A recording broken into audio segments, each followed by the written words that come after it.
بسم اللہ الرحمن الرحیم۔ السلام علیکم اسٹوڈینٹس، آج ہم لوگ اپنا MGT211 کا لیکچر نمبر 38 کریں گے۔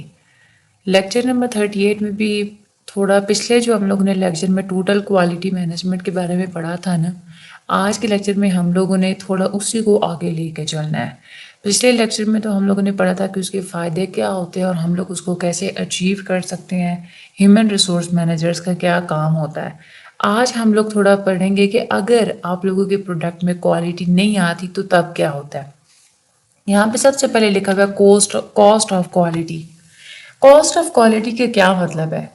اس کا مطلب یہ نہیں ہے کہ کوالٹی پروڈکٹ میں لانے کے لیے آپ لوگوں کو کتنا خرچہ کرنا پڑے گا، یہ وہ چیز نہیں ہے۔ یہاں پہ اس کاسٹ کا مطلب ہے کہ اگر آپ کے پروڈکٹ کے اندر کوالٹی نہیں ہوتی تو آپ کو کیا قیمت چکانی پڑے گی، آپ کو کیا نقصان ہوں گے، ٹھیک ہے۔ یعنی کہ اگر آپ لوگ ایک کوالٹی پروڈکٹ نہیں بناتے تو مارکیٹ کے اندر آپ لوگوں کو الگ سے کاسٹ پے کرنی پڑتی ہے، نقصان ہوتا ہے آپ کو، تو اس کو ہم لوگ کہتے ہیں کاسٹ آف کوالٹی، ٹھیک ہے۔ تو یہ ڈیفینیشن بہت امپورٹنٹ ہے۔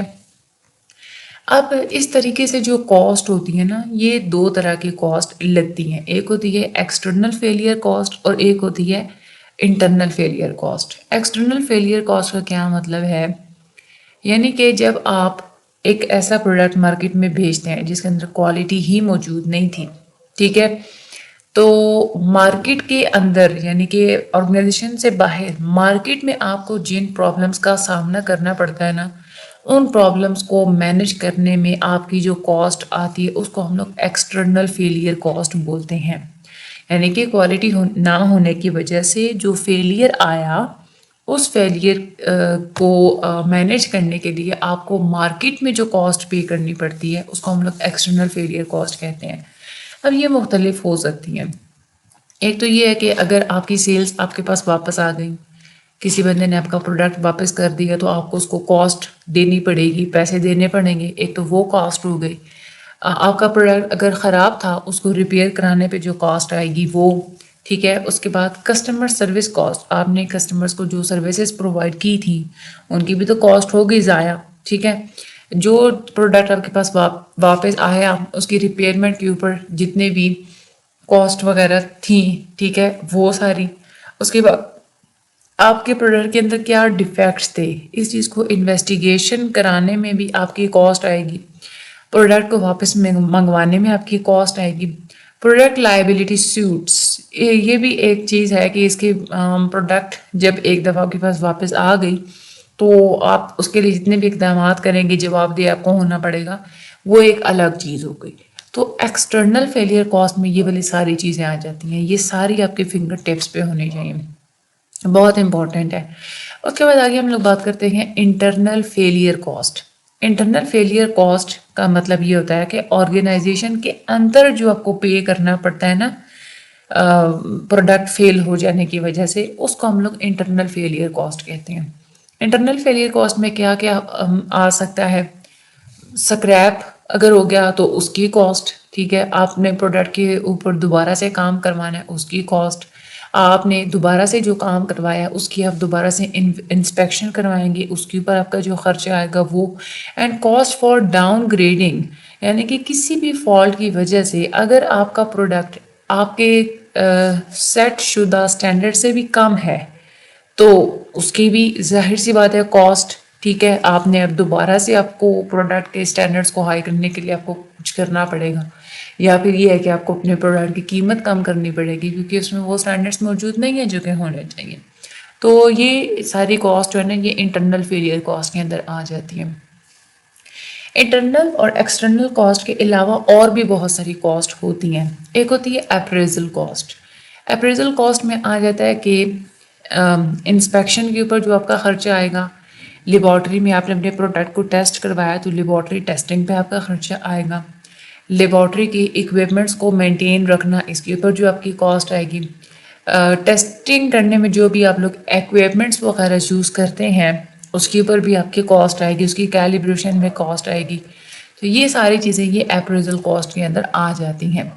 آگے ہم لوگ بات کرتے ہیں پریونشن کاسٹ، یعنی کہ آپ نے ایک دفعہ خراب پروڈکٹ بھیجا مارکیٹ کے اندر، وہ پروڈکٹ اب آ گیا واپس، آپ کو ایکسٹرنل کاسٹ بھی پڑ گئی، انٹرنل کاسٹ بھی پڑ گئی. یہاں پہ نا آپ کو تھوڑا سبق حاصل ہوگا. آپ کہیں گے کہ میں نے کچھ ایسی میئرس کرنی ہے کہ فیوچر میں نا مجھے فیلئر نہ ہو. ٹھیک ہے، تو آپ کیا کہیں گے، آپ پھر کیا کریں گے، آپ پریونشنس کریں گے. ٹھیک ہے، احتیاطی تدابیر. اب وہ جو سارا آپ لوگ کام کریں گے نا، ایک پریونٹیو نیٹ ورک بنائیں گے تاکہ یہ والے حالات دوبارہ پیدا نہ ہوں. وہ سارا نیٹ ورک بنانے پہ بھی آپ کی کاسٹ آئے گی.